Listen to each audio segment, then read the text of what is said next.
Hello everybody, my name is Ginny Boy, and welcome to Hearts of Iron 4 Kaiserreich, playing as Greece. Yes, welcome back to Kaiserreich. My last playthrough of this was with the Germany, and it kind of got corrupted and interrupted, but that's neither here nor there. So we're playing as Greece. This was a suggestion on my Old World Blues playthrough by someone with a name I can't pronounce.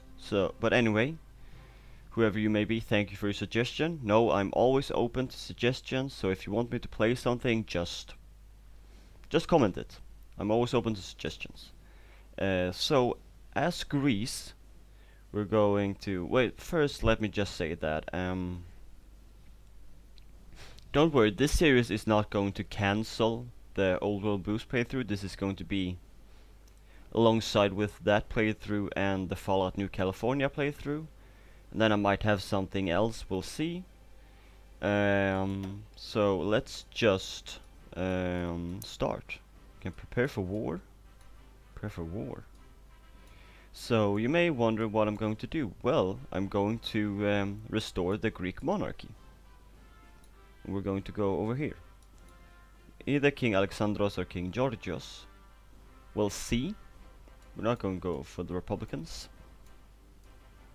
And then we'll be over here. Neokratos, Laekoma. All of this is... I'm going to pronounce everything in this wrong, so I'm sorry for that. Let's just prepare for war.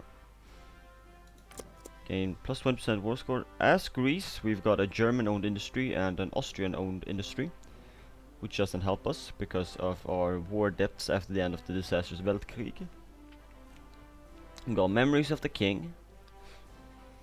The Greek monarchy was abolished after a coup in 1931, but we've got a legacy of Alexander. We're accustomed to war. Let's see, how many divisions have I got? I've got 9. Ooh, look at this guy's glorious beard. Napoleon surface. His name is Napoleon and he's got a glorious beard. That is fantastic. I love Greece. I love ancient Greece. Like, you got ancient Greece, you got Byzantium. So many good things coming from Greece. We got Alexander. I think we've got... That's a core. That's a claim. That's a claim. And let's see. I don't have claims on roads. But I do have a core on the Aegean Islands. So I don't know what my goal is going to be. Maybe like try to go through my focus tree and kind of like try to restore the Byzantine Empire or something like that. Like take over Anatolia and this part here at the Balkans, or maybe have something like try to take over the the 3 sites of the Pentarchy, which was in ancient Rome, which was Constantinople, Aleppo. No, not Aleppo. It was Antioch over here, which doesn't exist anymore. And then Alexandria. Was it Alexandria? I think it was Jerusalem as well. Just try to take over that. Maybe we'll try to take Rome. We'll see. Maybe we'll see how long you guys are interested by this, and that will affect how long the series is gonna be. We got a bit of lag going on. Let's just start building a bit before we start reading. There you go. The Fourth Hellenic Republic. The years since Greece's loss in the Weltkrieg have seen little but upheaval and hardship. The loss of Macedonia to the Treaty of Salonika and crippling war debts to Austria and Germany sent King Alexander fleeing into exile as the Third Republic was declared, only to result in years of failed government and coups until Georgios Kondylios took control in 1926 and declared himself the permanent regent of Greece, even though its king remained in exile. Kondylios was finally overthrown and executed in 1931, leading to the Fourth Republic and the coalition of the Georgios Papandreou, which won its first election. Goodness. Okay, so we're not using support equipment yet, so let's just cancel that and whoop. And let's start researching.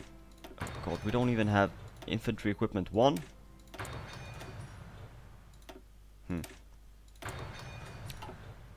be a long day. The new republic, which faces its next election 1938, faces several challenges before then. Most prominent is the simmering resentment towards the loss of Greek territory. Most are certain that the war is coming again soon, with many groups such as the Syndicalist rebels and the looming figure of Ioannis Metaxas waiting for the first movement of the government makes the slightest waiting for the first moment the government makes any slight missteps. Yeah. So if you don't know, this guy Metaxas, he was in the real world, he was the fascist dictator of Greece for quite a long time during the Second World War and some bits after, and it was only after the Greek dictatorship was overthrown, I guess you could say, and a democracy was introduced that they were able to join the EU. What was it? 81? I know Spain and Portugal were dictatorships and they joined in the 80s. Can't remember when Greece joined, I think it was earlier. Then they introduced the euro and took out a bunch of loans because they lied to the EU and now their economy is fucked. You know how it goes. Also, what the fuck just happened? Monarchy sentiment is also on the rise, with many demanding that another referendum to be held soon to determine whether the kingdom should be restored, even if Republicans fear that doing so would only plunge the nation into anarchy yet again.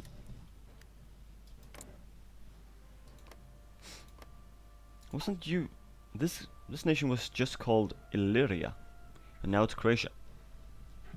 So you may wonder why these had different colors. It's because there's a kind of thing in this where puppets kind of change to the color of their overlord. So you see that Austria is white. It's got a white color here, and therefore some of their puppets changed, but Hungary didn't. With Germany, they've got a lot of puppets, but only Flanders Wallonia changed color. Don't know what's going on there, but I'm sure it's fine. I'm sure it's nothing to worry about. So who are gonna be my enemies? Probably Bulgaria, definitely.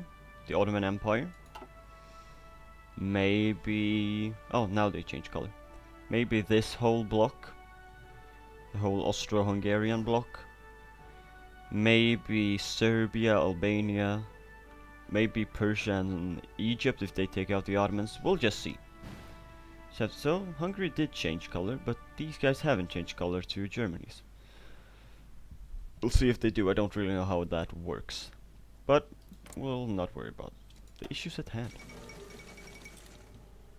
I like to play Sweden, but the focus tree is just kinda meh. Also, we've got 0 manpower. Fantastic. It's because we got volunteer only. What a bunch of bullshit. How many people live in Greece? 5 million. And if we add the core territory, that becomes... if we add all of this, that becomes like 6 million. So almost 6.5 million if we include the 4 territories we have a core. We have cores and claims on, which is not a lot. I think a lot of our neighbors are more populated. So we'll have to go quality before quantity, which is fine. That's usually how I play Hearts of Iron 4, going for superior firepower. Can't speak. Let's see here. Where is it that you land doctrine? I usually go superior firepower or mobile warfare. I never go for grand battle plan doctrine because I don't really understand it, and I really never go for mass assault doctrine because I don't... oh great, Black Monday. Because I don't really play as nations where you could use, where you could effectively use mass assault. The only nations in base Hearts of Iron 4 where that would work would be like China or Russia. But even then I like to go for either mobile warfare or superior firepower, because with mass assault you've got a lot of units but they're kind of shit. But if you're playing as Russian, you go superior firepower, you got a lot of units, and they're better as well. And you can also just produce a lot of tanks if you want to go mass assault. The farming crisis. Okay, let's not go down here yet. Let's try to sort out this bullshit. Oh, look at that. While the Greek economy saw strong industrial growth throughout the 19th century, it remains primarily orientated on agriculture. And thus the sudden drop in agriculture exports has hit the country hard. Farmers are nearly at a point of rioting, and thus addressing the crisis tops our agenda. Yeah, we gotta industrialize. If we wanna if we want to strengthen our economy and our industry, because having just okay, great.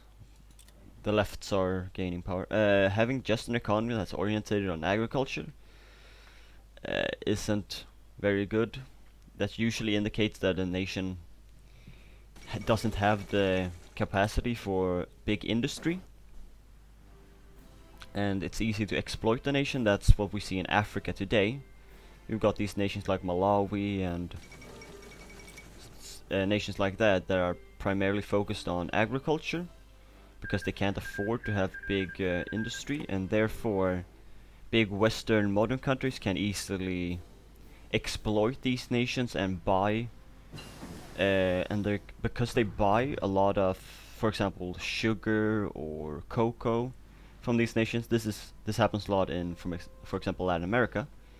To gain money, that nation focuses on producing these products, for example, sugar or cocoa or coffee, instead of producing food for their nations, which doesn't strengthen them.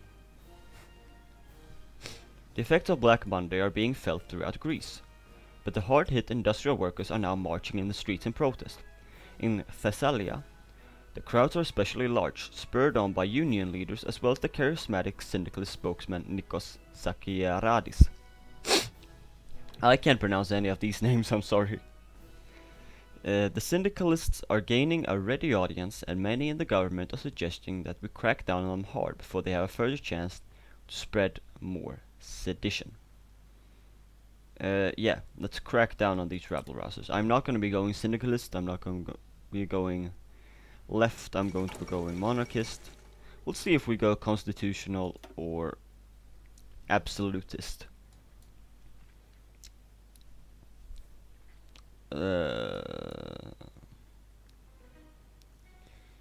So this is Authoritarian Democracy. Independence Day. Look at that. See, King Alexandros. You can go. That's Authoritarian Democracy, and that's also Authoritarian Democracy. But if responding to the crisis, oh whatever. With the number of farmers left holding crops and nowhere to sell them, we aren't left with a choice. We are left with a choice. Either support them for the current year, encourage them to switch away from their reliance on exports, or dig deep into our pockets and support them fully until the economic crisis has passed. Well, we want monarchy sympathies to increase, so we'll help them out as much as we can. Radical socialism is going to be going up, but we'll fix that, don't worry about it. Foreign-owned industries. Yeah, we've got these things. Austrian-owned industry and German-owned industry, which doesn't help us out, it mainly just helps them out, because it helps them during when they trade with us, but we just lose political power, and we get more consumer goods factories, which we don't want. We want as few of them as we can, because that means we've got more civilian factories building more factories instead of consumer products. This is gonna take 5 years because of our stability and this Black Monday and civilian economy.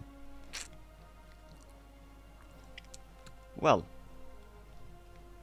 haha, that's gonna be fun. Waiting 5 years for a single factory. Woo! Oh, look at that. got infantry equipment 1. Let's switch over. We got the Pushka. Is that how you pronounce it? I don't know. That doesn't seem like Greek though. Seems almost like Slavic. Oh well, what do I know? Not much. Oh god, I thought the game was gonna crash again. Like it did in my Old World Blues episode. That was a bit scary. We got peace on the border and then all of a sudden the game just crashed. Why do we have a fort on Crete? Who's gonna invade us on Crete? It's not like the Germans are gonna land paratroopers on Crete and then take it. That never happened in history. Well, would you look at that? It's Soviet Russia. And they're not red, they're green. Okay. Almost half of our economy is owned by investors in Germany and Austria. But after Black Monday, many of their mines and factories have closed down. Some because they have become unprofitable, but others because the investors are trying to save money or have gone bankrupt. In either case, many thousands of Greeks have been put out of work. The suggestion is that we should seize their assets, or at least worst cases, despite the Treaty of Salonika stipulating that we cannot. The only way to prevent a backlash from either country, however, is to subsidize the investors out of our own pocket. A deeply unpopular move if we attempted it, to be sure. Monarchy sympathies will be decreased. Deal with the worst cases. So that's going to become partially owned. Doesn't say anything about monarchy sympathies. If we go for that, monarchy sympathies will increase if we subsidize the investors ourselves, which means that we bail them out, which kinda helps us, but we lose a lot of political power and social liberalism. Oh, well, let's just do it. We're going for monarchy, so let's just do it. Nationalize or privatize? Well, nationalize, because that helps monarchy sympathies. So let's nationalize. This decreases political power as well. Don't have anything that gives me political power. Let's just do Greek railways. Gain some infrastructure. The Second Russian Civil War. Go whites. Go whites. White power. Oh, no. Can't say that. Pieter Wrangel. You can't say white power like that. You got minus 98 stability. Oh, look at that. Good job, Finland. Declaring war on Russia.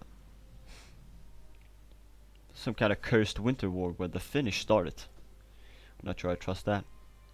The Finnish usually win that war because they're way too occupied dealing with the Soviets, and I mean this land isn't even very good. I mean like 2 out of 25 slots. I mean there is some good resources, but still compared to this, hardly unexpected. Oh, social conservative died. He's dead, Jim. Rip in peace. Neokratos. Oh, we got the Welsh guy, the devolution. Oh, he's got a new picture. How long does he have that? Home rule. He is the guy who like breaks up the United Kingdom into Scotland, England, and Wales. I don't know why you would go for that if you're playing as them, but I mean, I'm not gonna judge you if you go for Nicholas Glenn, you damn sheep shagger, but that's just you. That's fine. That's just me. What am I talking about? I don't know. I don't know. So, our first target is going to be Greece. Just try to like we'll take as much as we can. Then maybe the Ottomans. Then Albania. Is Albania protected by anyone? No, they sometimes join this faction. So we'll just have to hope they don't. But hopefully we can take some chunks from Bulgaria, and then when Iran and Egypt declare war on the Ottomans, we can attack from the west. Also, why have you guys not started fighting? Two emirs enter. You've done two emirs enter. Why haven't you started fighting? Liberate the holy cities. Aren't you supposed to be fighting right now? Oh well. I won't judge you. You can do whatever you want. Sorry if I'm sniffling now, but I got a bit of a cold. The International Avant-Garde. So you're a syndicalist and you're a radical socialist. And you are also syndicalist. What are you guys? You're a radical socialist. I mean, it's all the same, really. A lot of the differences in like communist and socialist ideology are like very small, but for a lot of people they're very important.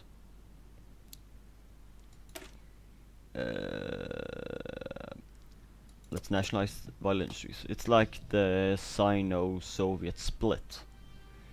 That was, if you don't know what that was, it was Russia, the Soviet Union and Communist China were very friendly to a beginning with Mao and Stalin, but then they started having their differences, especially when Nikita Khrushchev took over the Soviet Union and he backed out of the Cuba crisis. Mao saw him as weak, and they also had one kind of fairly large to them difference in their ideology. See, whereas Chinese communism, Maoism, said that the kind of like the foundation to communist was in the farmer, whereas the Soviets said that it was the factory workers, I'm pretty sure, like the industrial workers. And that caused them to become enemies.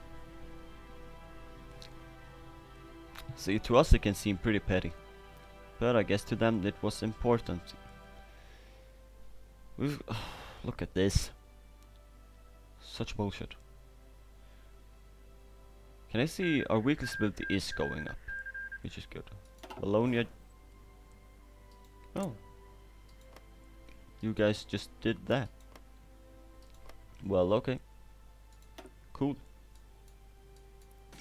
Walloon expansion. German investments. Look at those hips. Flanders. This guy's got like a building in charge. You can't rule a nation with a building in charge. Also, there's a civil war in Siam between paternal autocrats and authoritarian democracies. Who's controlling Bangkok? It is the authoritarian democracies. The Democrats. Who's going to win? I don't know. How many divisions have they got? 31 to 41, 18 to 31. Okay. Seems like the paternal autocrats have this. But we'll just have to see. I mean, I'm not one to bet on a losing horse, but they could take it. We'll have to see. Anyone could win. And now we've got this civil war. They are surely not model colonial subjects, yes, no. Let's see here. So we're about to nationalize some vital companies because they have gone bankrupt, and this is going to increase monarchist sympathies. Production efficiency cap is going to go down by 10%, but construction speed is going to go up, and that's kind of what we need right now. Now let's take out some loans. I mean, what could go wrong? Greece is taking out loans. Surely there won't be a financial crash and we'll go bankrupt. That could never happen, cause we're already bankrupt. Political jokes from 2008. Relatable. What am I talking about? Try to make my videos more educational, you know? Cause we're playing a historical game. I might as well throw in some facts in there. In the Shazamarumi. That's not a word. Jabal Shamar. Oh, these guys finally went at it. Who's gonna win? Oh, who's gonna win? Place your bets, place your bets. We got 3, 4, 8, 30.8, 34, 4, 4, 4, 4, Shamal, Shamal. Have you heard those guys who like talk at the auction seriously? It is insane. They sound like a banjo. Like, oh, we got 4, we got 4 over here. They sound, it's insane. It is actually insane. We research concentrated industry 1. And with that, guys, I think I'm going to leave this episode right here. I think it might be a bit shorter, and I'm sorry about that, but we've gotten off to a good ground. We're increasing monarchist sympathies. And if you like this, then please make sure to comment, like, and subscribe. And I'll see all you dudes in the next episode. Bye bye.